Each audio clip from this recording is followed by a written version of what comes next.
Why the U.S. Secret Service did not immediately neutralize the suspect shooting at Trump. The U.S. Secret Service's counter-sniper had to take a few seconds to clearly identify the threat before firing to neutralize the suspect attempting to assassinate Trump. On July 13, Thomas Matthew Crooks, 20, used an AR-15 style rifle to fire about 8 shots towards former U.S. President Donald Trump while he was speaking at a campaign rally in Butler County, Pennsylvania. One of the bullets grazed Trump's right ear, causing significant bleeding. Seconds later, a sniper from the U.S. Secret Service Counter-Sniper Team, CST, fired, hitting Crooks in the head and neutralizing the threat, allowing agents on stage to evacuate Trump to safety. This counter-sniper made an incredibly quick decision and saved Trump's life, said Bill Pickle, who once led the Secret Service team protecting former Vice President Al Gore. "They are the best shooters in the world, that is their job," Pickle said. But there will certainly be people blaming the counter-sniper and his support team, saying if only he had spotted the shooter 2 seconds earlier. Some witnesses said they saw Crooks with the rifle crawling on the roof of a factory about 120 meters from where Trump was speaking and tried to alert security forces. They wondered why the CST sniper did not immediately shoot the suspect before he opened fire. However, Anthony Cangelosi, a former Secret Service official in charge of security recommendations for presidential candidates, pointed out that even if a suspicious individual was spotted earlier, the counter-sniper could not act immediately. "They have to decide whether to pull the trigger and take down the target," Cangelosi said. "What if they find out the target was a 20-year-old Trump fan who just wanted to get on the roof to get a better view of his idol? No one wants to be in that situation."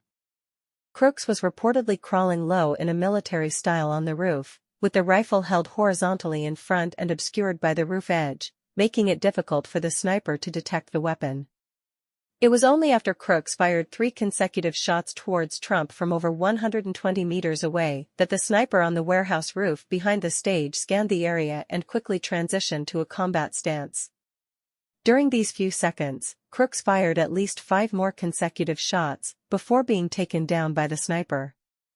The shooter performed quite well at 120 meters. "I'm not sure if he used a scope," said former Secret Service agent Pickle. "Even with a scope, only trained individuals can hit a target's head from that distance." The suspect's bullet grazed Trump's ear, and that was not a lucky shot.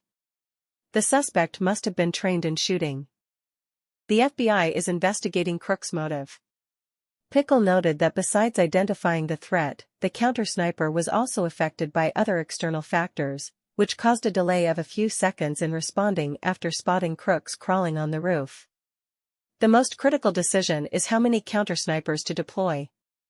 At Trump's rally, the event organizer seemed to decide that 2 snipers on the warehouse roof were sufficient, Pickle said. In hindsight, that decision was clearly wrong. Pickle said the Secret Service adjusts staffing at events based on recommendations from field agents. The advance team surveys the site for a long time, reviews everything, and recommends everything they need, the former agent said. If it's not due to financial difficulties or lack of resources, the problem lies in resource allocation. The necessary manpower to ensure Trump's safety was underestimated, he added. Former agent Cangelosi stated that regardless of how many counter-snipers were at the scene, they must cover a 360-degree area around the protection zone.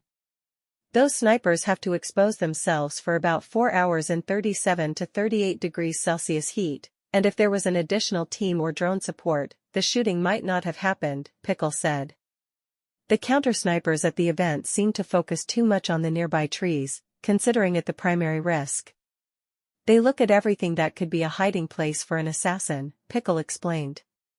"If I were the bad guy, I'd find a place to hide." Due to that human instinct, the snipers scanned the rooftops to ensure no one was there, then focused on the dense trees. Rarely does anyone think the bad guy will be in the open. After the suspect fired, everything followed the correct procedure, he said. The counter-snipers fired, the specially equipped agents rushed the stage, and the security team quickly evacuated Trump from the stage. According to Pickle, the central issue in the investigation by U.S. authorities is to identify the security lapse that allowed the suspect to approach with a rifle and climb onto the roof near Trump's rally without being detected. Additionally, they will need to investigate why the building's roof was not guarded, whether there were any police officers or Secret Service agents there to check who entered. An open rooftop is not the best hiding place. If the shooter climbed up there, he seemed ready to die, said the former agent. The worst nightmare for the U.S. Secret Service is always a lone gunman, with no clear political stance, ready to accept death. Pickle believes the failed assassination on July 13 will be dissected and analyzed for years to come and permanently included in the training curriculum of the Secret Service and other security agencies in the U.S. A series of conspiracy theories and mutual criticisms will emerge as the FBI and U.S. authorities conduct a thorough investigation. Everything will follow the procedure despite the speculations, former agent Cangelosi said. We all want answers as quickly as possible, but everything takes time. We all know the Secret Service is professional and will correct the mistakes they made.